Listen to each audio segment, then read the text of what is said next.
Hello there, people of the internet. So I'm here making this video today once again because I ended up having a discussion with a buddy of mine. I have a friend who's very into what's the word I'm looking for? Gucci stuff. He's very into high-end things. He likes the creme de la creme of basically anything that he does. And unfortunately, since I have to produce so much stuff on such a tiny budget, I cannot oftentimes afford to have the newest, best thing. I can't afford to have the most cosmetically appealing of equipment in order to do what it is that I do, especially at the budget that I'm currently running.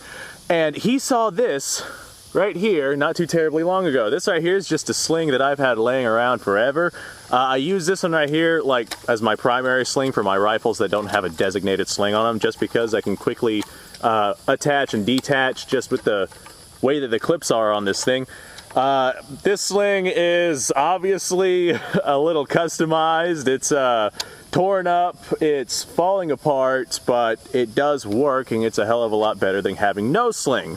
A lot of times, whenever I come walking out here, I got my rifle, I got camera stands, I got the camera I'm using, I got spray paint for the target, I got equipment, I got ammunition, I got all sorts of stuff that I have to lug out here to the gun range, and having a rifle without a sling on it makes that task much more difficult. Fine, if you want to lay on the ground right there, I guess having a rifle without a sling definitely makes it much more difficult. But my buddy was making fun of me for just how cosmetically deficient this sling was, and I was like, I mean, yeah, it's definitely seen better days, that's for sure. Okay, well, that's just coming apart. I don't want to keep pulling on that.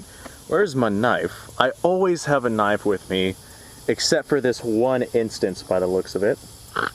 Got to floss here. That worked out. Oh boy.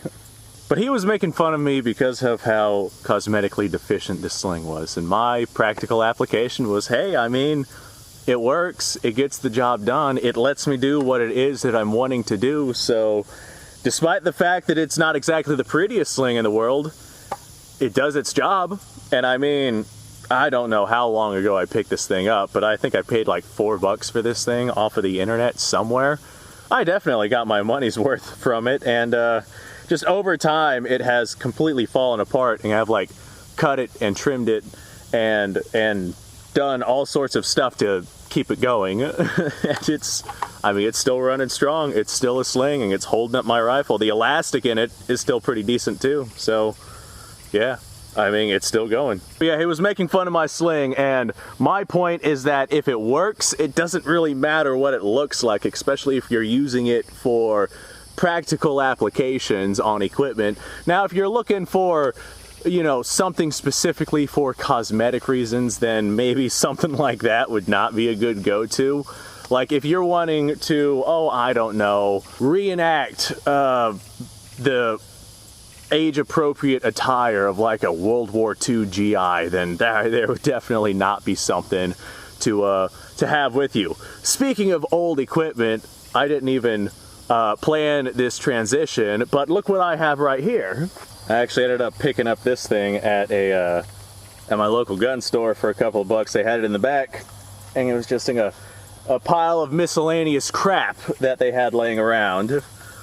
Boy, oh boy, don't I look stupid, right? This right here is, I have no idea what exactly it is. It seems like just kind of a mishmash of random assortments of surplus U.S. military gear. Some of this stuff is dated 1943, but it doesn't really seem age appropriate. So I'm assuming that it's just a random mishmash of things thrown together. Doesn't cosmetically look very good. Like I said, I look kind of stupid wearing this thing. I feel kind of stupid wearing this thing, but guess what? I have access to all sorts of neat equipment that I can attach to this thing. I got a little pouch right here, which of course inside this U.S. Army, I'm not even sure what I'd call this, apparatus. In this pouch I'm carrying some Mauser clips.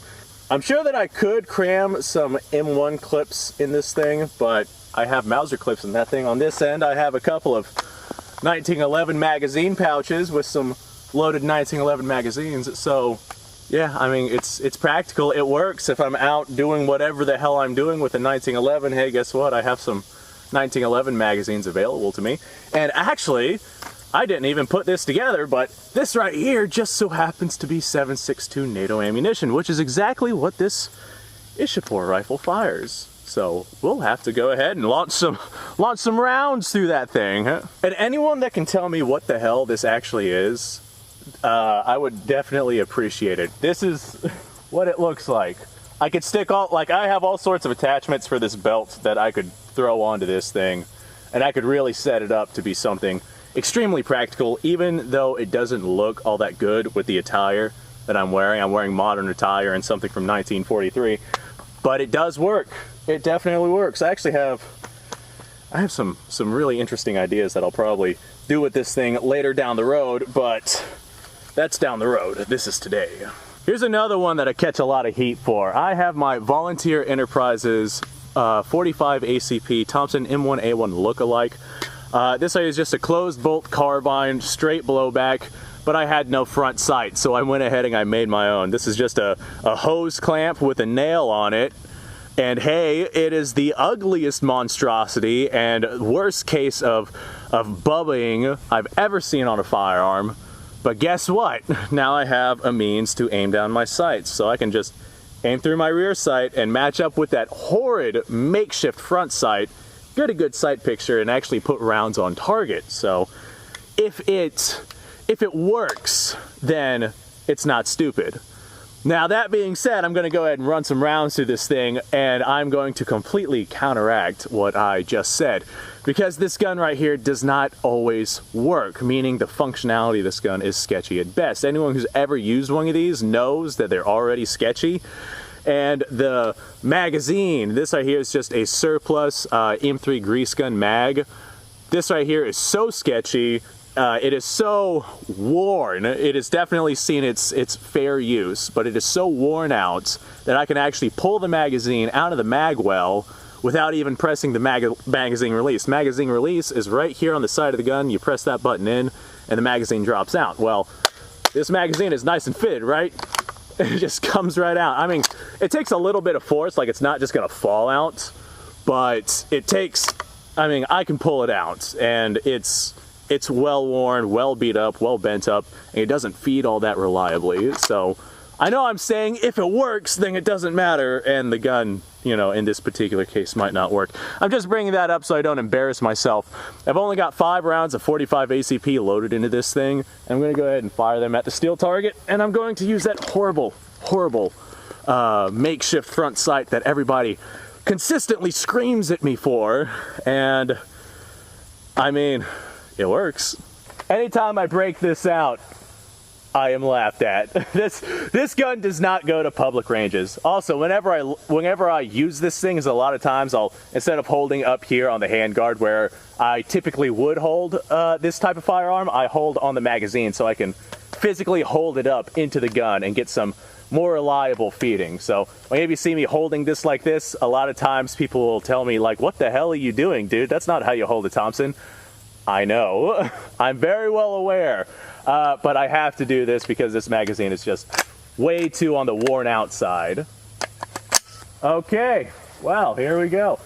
I have this thing sighted out so I can hit things at a real distance. So from this distance, we're gonna shoot probably about 9 inches to a foot high. So I'm actually gonna aim at the bottom of the target, and we're gonna see where we go to from there. Well, we actually made a hit on target. I remember this thing having more recoil. Like, shooting this, I mean, it is absolutely delightful to shoot. All right. And holding the mag made it actually function properly. So there's our 5 rounds. It does not lock open on an empty mag. Or maybe it does. I don't know. This mag is absolutely horrendous. But hey, holding the mag in place, it did in fact fire. What the hell is that thing? There's something in my yard. I can't tell if it's a cat, dog, turtle, tiny homeless person, maybe? I don't know. Anyway, I'm sure that whatever that thing is over there, it won't bother me over here. Oh, it's Kevin! He looks so much smaller. Is that Kevin? Or is that another peacock that showed up? Nah, that's gotta be Kevin. I guess he's just shedding his feathers. Hi, Kevin! Hey, Kevin actually looked at me. Cool. Well, the fact that Kevin looked at me means that it is, in fact, Kevin. Okay. What we're going to do now is I'm going to set up camera B just because people like camera B. We're going to step out to about 100 yards, and I'm going to go ahead and run some rounds through my Ishapore. I had to play around with the sights on this thing. The front sights are definitely, well, they're zeroed. They're where they need to be, but they are so off-center, and every time I look at it, it just makes me like think to myself, is this really zeroed? Like, it doesn't look zeroed, but it is in fact zeroed. So just because I like playing around with this Ishapore, we're gonna go ahead, take us out to a distance. Where's that Mauser clip at? Let me grab my apparatus here. Okay, here we go. Also, full shout out to another YouTuber, 8mm Mauser Man, who actually sent me these clips to run through my Ishapore here. Not only that, but I recently watched a video on how to increase reliability when feeding from one of these rifles, and it's definitely much better than it was. So it still is a little on the rough side, but man, it is worlds better than it was. Before it was quite sketchy to reliably feed this thing, but now I feel comfortable running this rifle. Okay, well, I'm going to use my sling right here, my mystical, magical sling. I'm going to go set up camera B, and we're going to step out to a distance. Okay, so here we are out at about 100 yards or so. I got camera B down there. Although I have new glasses, I am still... it's still kind of hard for me to see at this distance, but I think that is just the case with absolutely everybody. You know, seeing a steel silhouette at about 100 yards, never exactly the easiest thing, but I think I see it well enough to at least make hits on target. I got 5 rounds loaded into this magazine because that is all the 7.62 NATO ammunition that I brought out. But I did walk over here with the sling, and the sling and its ugliness is kind of the point of this video. At this point, I'm basically just having fun because I feel like I can't come to the gun range and not run a gun. Okay, here we go. Wow, that front side is really canted, but she's zeroed.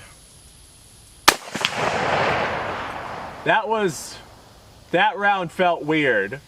That was like 0 recoil from that round. I'm going to pinch myself with the bolt here.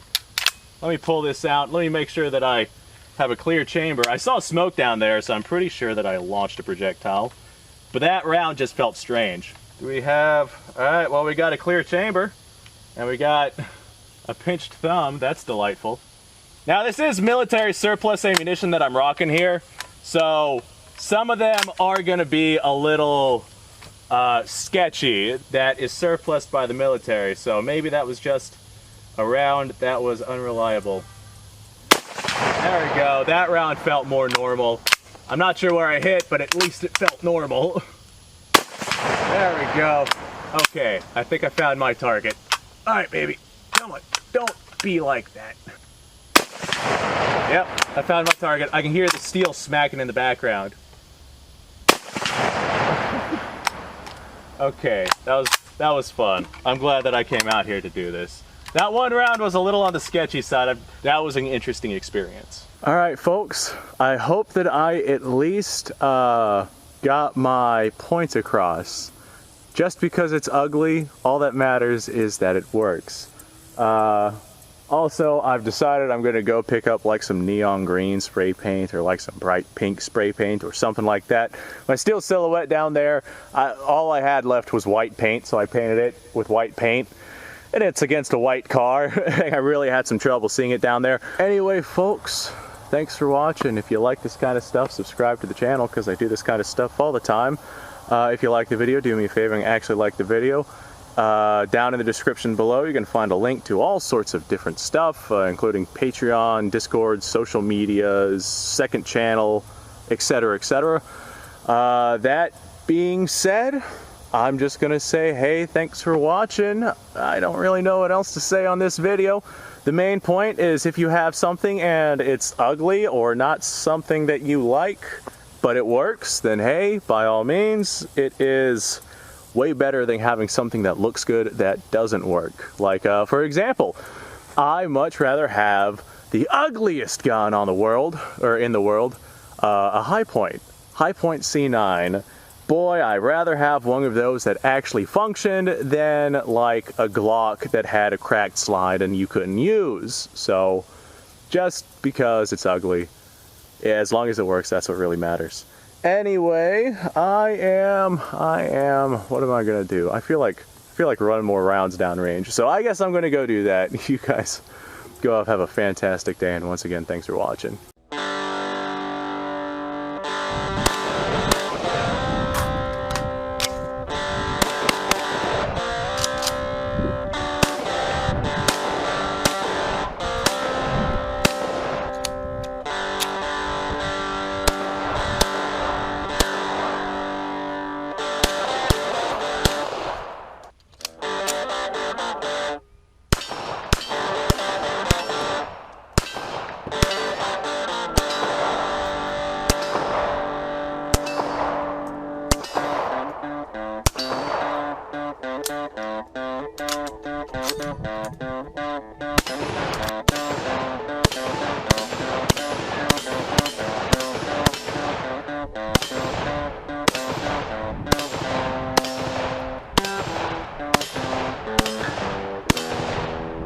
Been a little while since I've done this.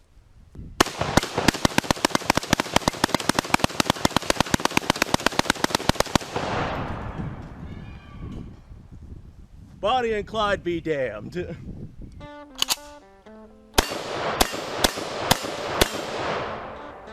poor man's Garen.